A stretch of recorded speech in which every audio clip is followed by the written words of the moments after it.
75 anos, a história da Agrosérie se funde à história de sucesso do agronegócio brasileiro. Pelas mãos de Antônio Secundino, fomos pioneiros ao desenvolver o primeiro milho híbrido adaptado ao Brasil. Ao longo de gerações, acompanhamos o trabalho incansável dos produtores rurais para que o nosso agronegócio continue ajudando a construir o futuro do Brasil. Agroséries, grandes histórias constroem o futuro.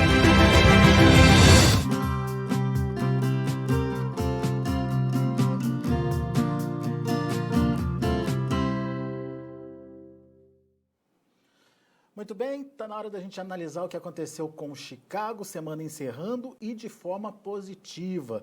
O mercado até começou aí bastante restrito na movimentação, ganhos variando aí entre altas e baixas em determinados momentos do pregão, mas agora na reta final a gente viu os preços acelerarem e a gente está vendo um novembro, por exemplo, encerrar com 10 pontos de alta a 10 dólares e 85 cents por bushel. Janeiro, 10 dólares e 81 cents por bushel, quase 9 de alta. E o maio, que é a referência para nós aqui no Brasil, 10 dólares e 61 cents por bushel, alta de 6 pontos e meio. Ou seja, uma semana bastante interessante para os preços lá em Chicago, patamares também importantes aí, níveis até então que a gente já não via há algum tempo, e a gente quer saber qual o potencial de movimentação lá em Chicago, o que está fazendo esses preços subirem, o que a gente pode esperar em relação ao comportamento dos preços. Vamos perguntar para quem entende, vamos direto lá para Porto Alegre, no Rio Grande do Sul, onde está Carlos Cogo. Seja bem-vindo, meu amigo. Obrigado pela participação conosco mais uma vez aqui no Notícias Agrícolas. Lembrando que o Cogo é lá da Cogo Inteligência em Agronegócio. Nos ajude a entender essa animação toda do mercado. Foi uma semana muito interessante para os negócios, né, Cogo? E num dia que a gente pensou que o mercado fosse ficar mais amoado, mais quietinho, a gente vê um encerramento desse aí com um patamar conquistado dos 10,80. E aí, Cogo, o que a gente pode entender aí dessa movimentação e o que vem por aí?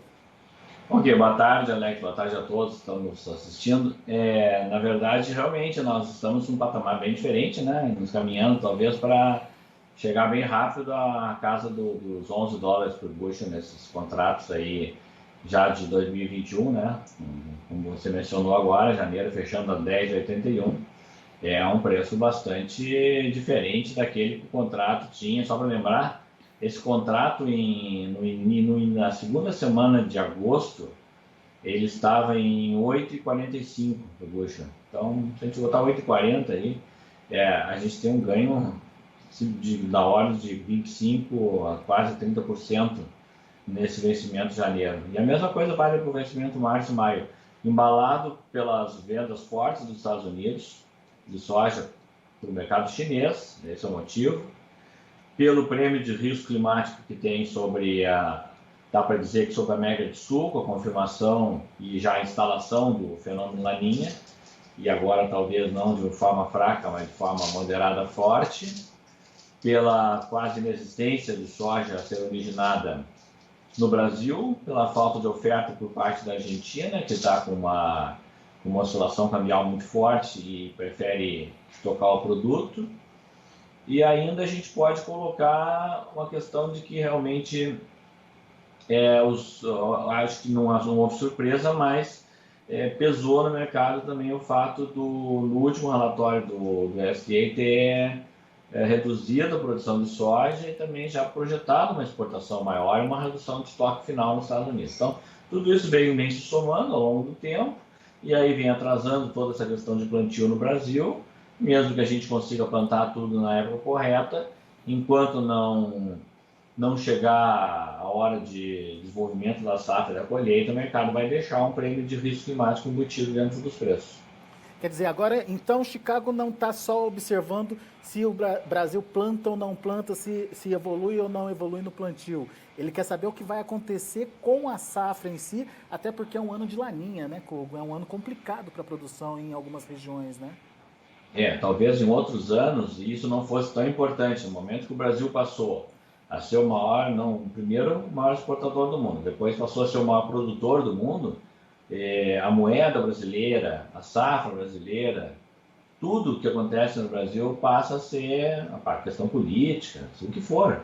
Tudo passa a ser motivo de influência de Chicago. Isso a gente vem conversando nós aqui há bastante tempo com vocês, né? O Brasil vem tendo uma influência cada vez maior e isso fica cada vez mais transparente nos resultados dos pregões, né? O Brasil é o tema das conversas sempre. Hoje até que nem foi muito tema da conversa. Os traders falaram muito na questão do atraso, mas falaram muito mais nas vendas muito fortes feitas nessas últimas semanas para a China, de soja chinesa, da safra nova americana, que recém-colhida já está bem vendida aí, né? Muito bem. Vamos então por partes. Da demanda da China, principalmente. A demanda vem forte. Até agora a gente viu aí, voltou do feriado, continuou comprando. Enfim, a explicação é que a China está se preparando para esse possível vazio de oferta deixado pelo atraso da entrada da safra brasileira, né? Atrasou o plantio, vai atrasar a entrada lá na frente. Mas a China já comprou tudo que precisava ter comprado ou ainda tem mais coisa para comprar? Qual o potencial que a China tem ainda para mexer nos preços, Kogo? E talvez não vá mexer nos preços, mas pelo fato de estar estimando uma importação total de 100 milhões de toneladas da China e saber que, evidentemente, que ela não vai encontrar isso tudo nos Estados Unidos, né? Então ela voltará a comprar depois também do Brasil, Argentina, do Paraguai, seja onde for, seja da origem que tiver. Então, 100 milhões de toneladas é os 51% de todo o comércio global do ano que vem, e a China, com esse peso todo, vai ficar fazendo pressão altista no preço enquanto ela estiver fazendo isso. Na verdade, ela está formando estoque, né? Ela não tem ainda uma recuperação de rebanho tão grande a ponto de dizer que isso é para demanda imediata, não. Não tem perspectiva da China parar de comprar, então, de uma hora para outra? Não tem perspectiva, porque mesmo que ela conseguisse comprar grandes volumes nos Estados Unidos, ela teria que se voltar a partir de janeiro, fevereiro, para o mercado da América do Sul. E como nós estamos comentando aqui, é um mercado que já não tem dúvida que vai atrasar, né? Pensar que vai ter soja fim de dezembro, janeiro, eu acho que isso aí já está descartado, né? Tanto é que muita gente já comenta que soja mesmo já em fevereiro. Bom, se isso é verdade, tem um mês a mais para os americanos aí ficarem vendendo soja para a China, e isso vai ficar pressionando o preço para cima, e os prêmios também nos portos, tanto na Argentina, como que estão altos, como nos Estados Unidos, no Golfo está alto, nos outros portos americanos também está alto, e aqui no Brasil já nem importa mais, porque não tem mais soja, né? Mas também está alto.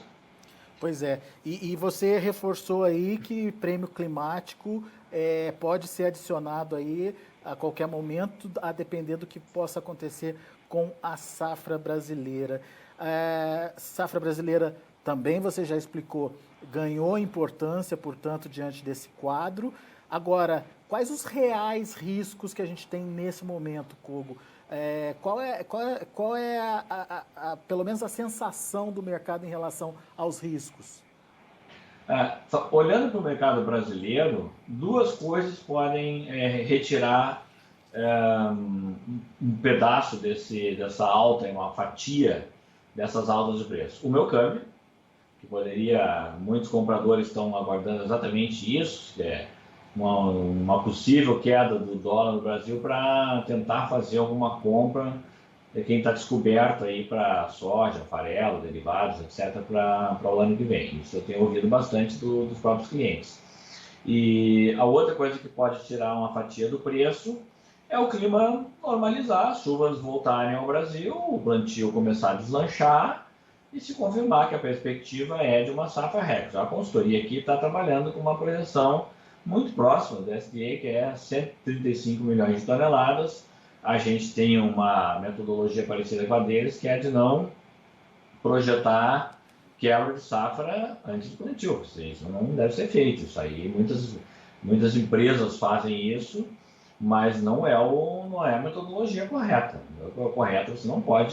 Você até pode projetar uma safra menor, né? Você já está projetando quebra na safra antes dela ser mesmo plantada, é um exagero. Agora, que o risco de um laninha moderado a forte vai imputar uma margem de perda aí de risco de perda enorme na safra do Rio Grande do Sul, Santa Catarina, provavelmente da Argentina, uma parte do Paraguai e Uruguai. E esse grupo que eu estou falando agora junto aqui já tem um peso aí bem grande na oferta. Qualquer coisa que acontecer nessa região que eu tracei aqui agora é super importante. A América do Sul, hoje ela pesa 56% na oferta total. Então, uma perda dentro da América do Sul, nessa região que a gente está falando, ela, de qualquer tamanho que for, é importante.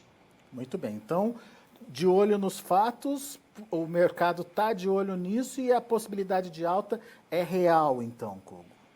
É real, sim, até porque a gente tem alguns elementos, assim, a Argentina não está vendendo soja porque a moeda disparou e não se sabe se o governo vai tomar uma medida em relação à moeda, então praticamente não está originando nada. Paraguai já não tem mais soja, Brasil já não tem mais soja. Tem muitas coisas nesse momento também que complicam a vida do comprador, seja ele quem for. Então, se tratando de China, ele compra volumes enormes. Nessa hora, acordo comercial, briga com o governo, isso aí não está valendo mais nada agora. Bota tudo fora. Não está valendo mais nada. A China precisa de soja e está comprando a soja que precisa. E briga fica prorrogada para outra data. Né? Muito bem. Essa é a verdade. O mercado talvez, a gente tenha conversado entre colegas que trabalham no setor, consultores mesmo, e a gente tem dito, o ano tem sido uma aula de mercado na sua pura essência, né? Que é um preço do produto vai até o limite da paridade de importação, ou seja, quanto ele vale quando é importado, que está acontecendo com a soja e com o milho. O limite de baixa é a paridade de exportação. As arbitragens, você tira a soja de um lugar e manda para outro para originar, para desviar, porque não consegue mais originar ela em um lugar. É uma aula, uma verdadeira aula, céu aberto, o que está acontecendo esse ano com os mercados de commodities agrícolas, principalmente mercados livres como o nosso, onde você pode exportar e importar, e onde o governo fez aí a alternativa, né, de zerar a alíquota de exportação e na verdade foi muito esquisito, até talvez para quem não está acompanhando, para mim não foi, mas para quem não acompanha ou não entende todo o mecanismo do processo, né, quando o governo decidiu isso, foi todo mundo fazer contas e descobriu que esses produtos que entrariam mais caros do que já estavam no país, e aí o que aconteceu? Mais alta de preço, principalmente até foi mais no milho do que na soja. A gente viu mais alta de preço imediatamente após a decisão do que o preço parecia que já estava chegando no limite, perdendo fôlego. Trouxe um novo teto, na verdade. E aí exatamente, levantaram a régua. Subiram a régua do milho e subiram um pouquinho a régua da soja. E aí, ao invés o feitiço virou contra o feiticeiro. Não é que o governo ter tomado uma medida errada. Essa medida ela só deveria ter para efeito de mercados, de abastecimento, de suprimento. E realmente está difícil mesmo. Para os consumidores é uma situação muito difícil originar farelo e óleo, por exemplo. Supermercados, criadores, agricultores, confinadores, está muito difícil mesmo. Então não está errada a medida do governo. Ela foi feita num momento que não prejudicaria o produtor brasileiro. A gente já vendeu a safra. Só que ela devia ter sido feita antes, porque você não deu tempo tem tempo de um navio dos Estados Unidos até um porto do Sul, por exemplo, são 20 dias, até porto do Nordeste são 17, 18 dias. Então, você tem um timing em toda a operação, né? Realmente vai chegar alguma coisa de produto. Agora, esse tempo todo aí, o mercado fica ali para praticar o que quer, né, de preço. Né? Pois é. Eu acho que a grande sinalização dessa medida foi dizer que não vai faltar soja, porque se faltar no mercado interno, você tem a opção de buscar no mercado externo, seja o preço que for. Mas, enfim, você pode ter essa possibilidade aí a um custo menor, pelo menos 8% menor, que é o preço da tarifa, né? Assim... Exato, né? É isso mesmo. Só que, assim, conversando com pessoas que são, vou, claro, preservar os nomes, que são meus amigos do governo, a gente entendeu que a medida só foi tardia para efeitos de inflação, para efeitos de inflação, para efeito de dar instrumentos para o comprador, para o criador. Tem que lembrar que o agronegócio é feito de grãos, de carnes, de várias coisas, né? Então tem que tentar sempre os ministros do governo, ele tem que tentar proteger todos os setores, né? Então, olhando do lado do produtor de soja, ele fez um belo faturamento, vai fazer no ano que vem também, e se a medida fosse tomada há 2 meses atrás, não atrapalharia em nada o produtor de soja, mas daria mais tempo do pessoal se organizar, né, para importar e tudo mais. Então a gente chegou nesse consenso que devia ter sido tomado antes. A medida, a ministra na hora não quis, achou que ia realmente ferir o produtor brasileiro e tudo mais, porque de fato, assim, tinha e tem milho no mercado, ao contrário da soja. A soja não existe mais, né? Ela acabou, praticamente não tem mais nada de soja física no mercado. Vamos fazer agora em outubro, novembro, o restinho de exportação que tem e acabou mesmo, não tem mais produto. Então a medida deveria ser tomada mais cedo, porque a parte interessante da medida você já comentou, que isso sim funciona, que é dar o sinal, olha, tem onde importar pelo menos a 8% mais barato do que estava antes, né? Bom, ok, é isso que o governo tem que fazer. No caso do arroz, por exemplo, que ele fez mais cedo, a medida surtiu efeito e o preço parou de subir e também não caiu, ou seja, não houve prejuízo ao produtor, né? Então, um preço muito alto, não caiu e o mercado está abastecido. A mesma coisa poderia ter sido feita no caso dos derivados de soja que são necessários para o setor de biodiesel, para o setor de alimentação humana, que é o óleo de soja, farelo para nutrição animal, tem toda uma avicultura, suinocultura, confinamento, leite, tudo isso, no fundo, está provocando inflação, né? E aí depois a gente tem que levar a pecha ainda de fazer inflação de alimentos, que é horrível ter que falar sobre isso, né? Pois é. É horrível, já é tudo que a gente defendia. Eu mesmo fui em congresso muitas vezes chegar e dizer de boca cheia que exportar grãos não provoca inflação. Eu sempre disse isso. E é verdade, e a gente tem que convir. Não foi a exportação que provocou a inflação. Tem um monstro efeito cambial aí dentro, né? Com certeza, o que fez a diferença aí, principalmente agora. agora. Retira esse câmbio aí e vê qual é o preço que estaria esses produtos, né? Exatamente. Agora, Kogo, você falou aí da questão da margem do produtor. A margem já foi positiva nesse último ano e a tendência, ou pelo menos os números estão mostrando que elas serão positivas também no ano que vem. Quais as contas, Kogo? O que a gente pode entender? Que margem é essa? Que preço é esse? Enfim, dá para já ter uma projeção de preço médio, por exemplo, para a safra do ano que vem, essa que está sendo plantada agora? Uma quantidade tão grande de soja vendida antecipadamente e os níveis que os contratos futuros estão agora, a gente já consegue projetar bem, sim, porque nós temos a seguinte metodologia: a gente balanceia o que já está negociado antecipadamente, né, dolariza isso e imputa um preço médio para o que resta ser vendido e transforma tudo em dólar por saca e coloca numa planilha de custo e margem, tá? Então, esse valor esse ano, para a próxima temporada, agora 2021, ele em dólar já está bem maior do que a média em dólar do ano passado. Porque só para lembrar, né, o ano passado, 2020, quando eu falo ano passado, safra passada, 2020, até março, nada tinha acontecido, né? O câmbio estava 4,20 até janeiro, fevereiro, vem a pandemia, o câmbio muda de tamanho, já tinha coisa vendida antecipada. Tem que lembrar que quando chega em fevereiro no Brasil, já tem quase metade da safra vendida. Então, a conta do ano da safra que passou, ela fechou, por exemplo, no sul do Brasil, deu um preço médio de 20 dólares e 56 por saca vendida ao produtor FOB interior do sul, tá?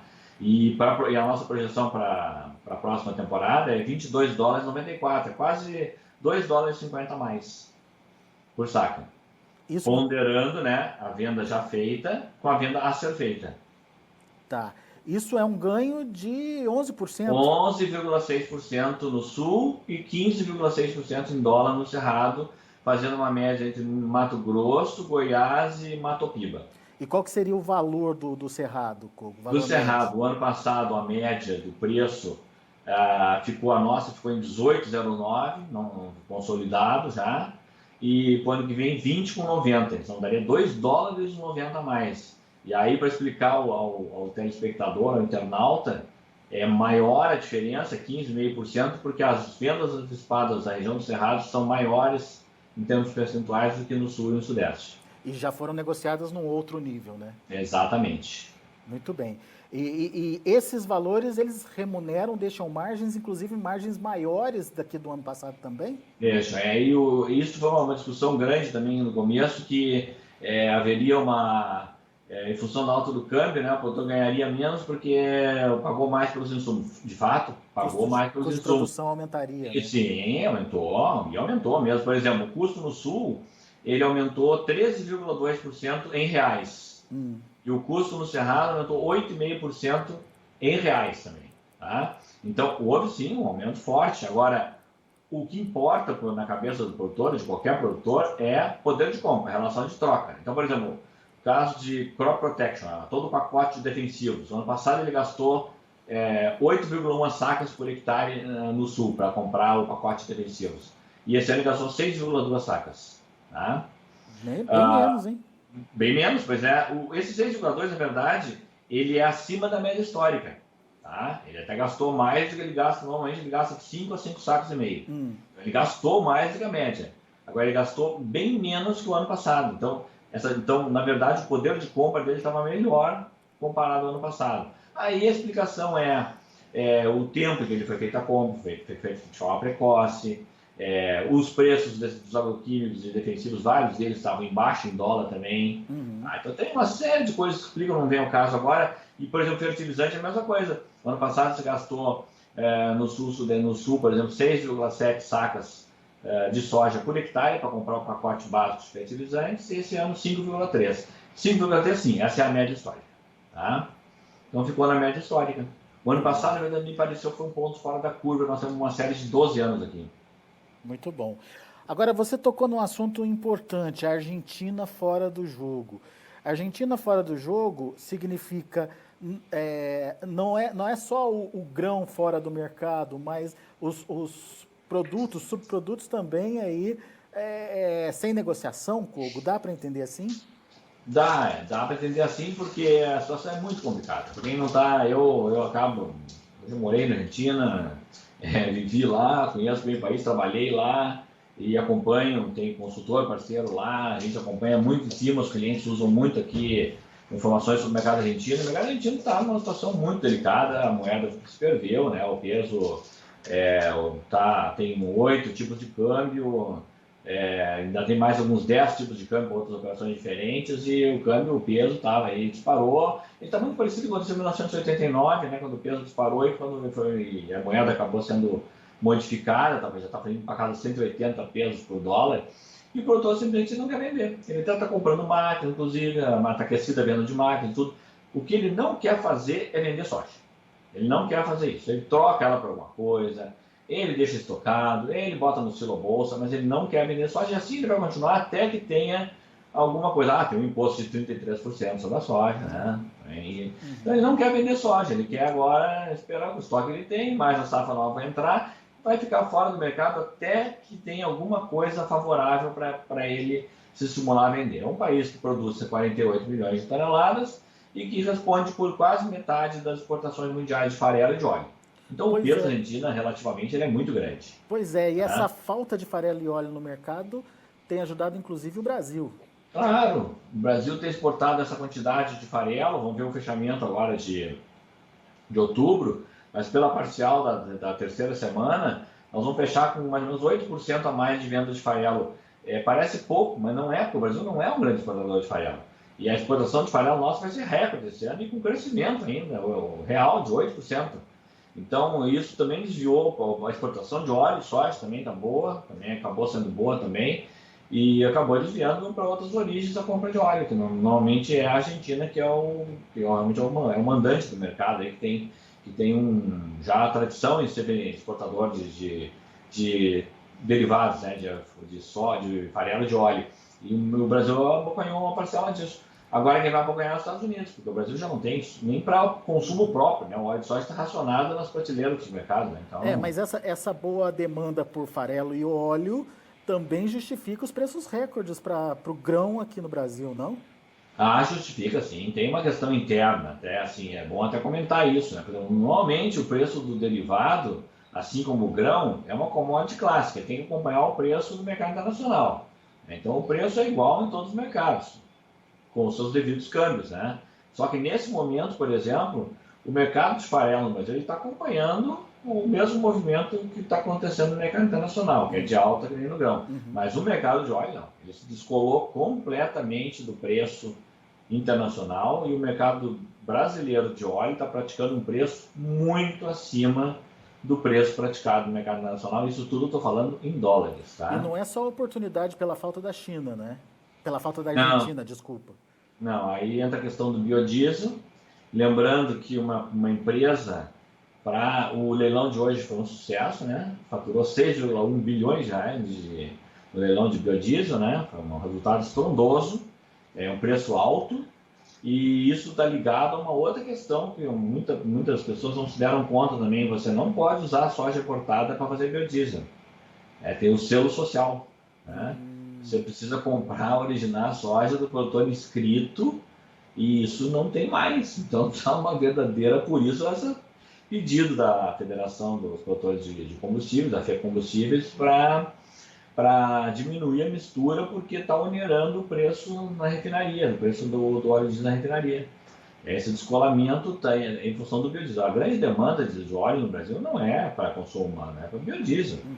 E o problema do biodiesel é que você, no caso do biodiesel, tem que originar matéria-prima no mercado interno. Então, o que faz a esmagadora ou a usina que precisa fazer? Ela tem que fazer uma arbitragem, achar uma soja, vender uma soja de uma outra origem para entregar onde ela iria entregar a soja a ser exportada, pegar aquela soja originada no Brasil e desviar ela para o mercado interno para esmagar e entregar no leilão de biodiesel. É uma engenharia que parece complexa, mas não é.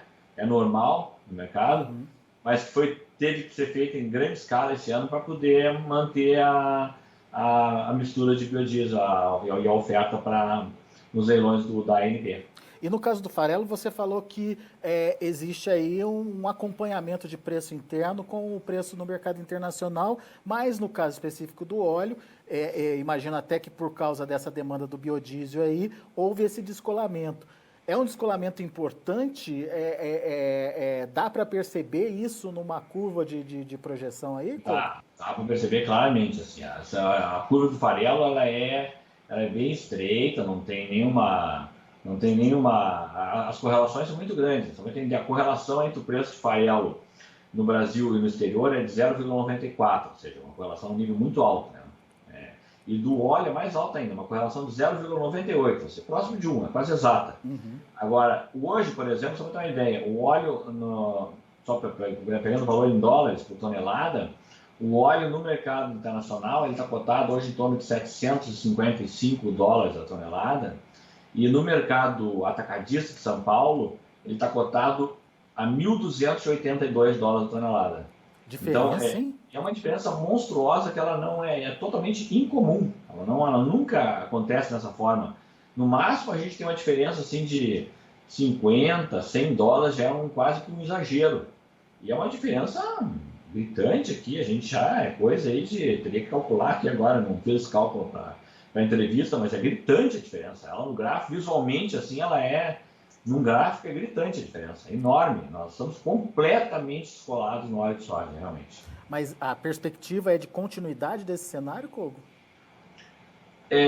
Enquanto não entrar pelo menos alguma coisa de importação para poder diminuir essa questão de escassez aí no atacado e no varejo, eu não vejo outro caminho. Vai ser assim por enquanto. Não tem.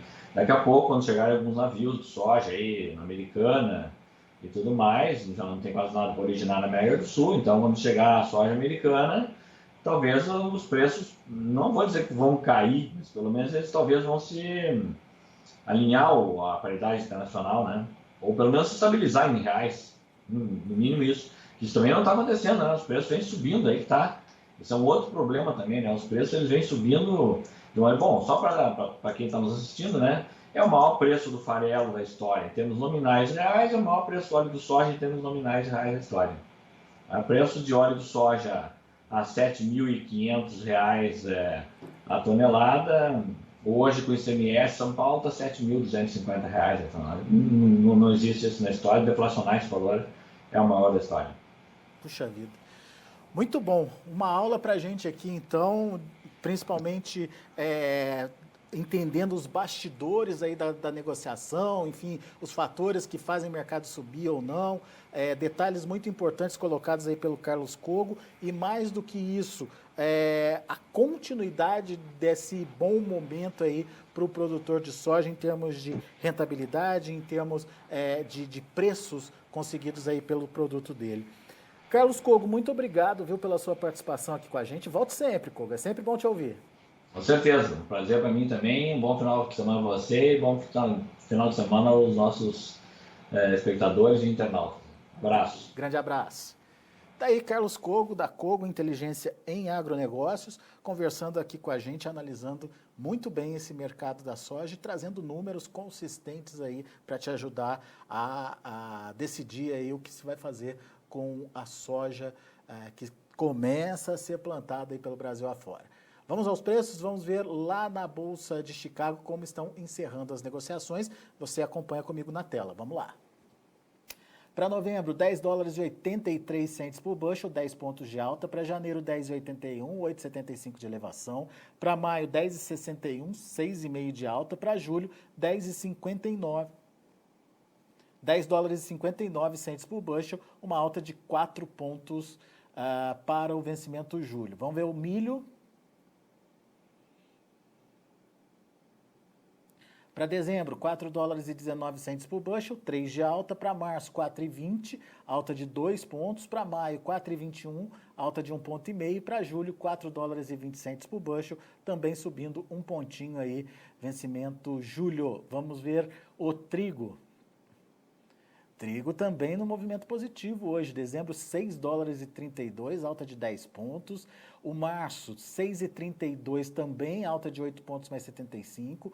Para maio 6,30, subindo 7,75. E para julho 6 dólares e 18 centes por bushel, alta de 5 pontos.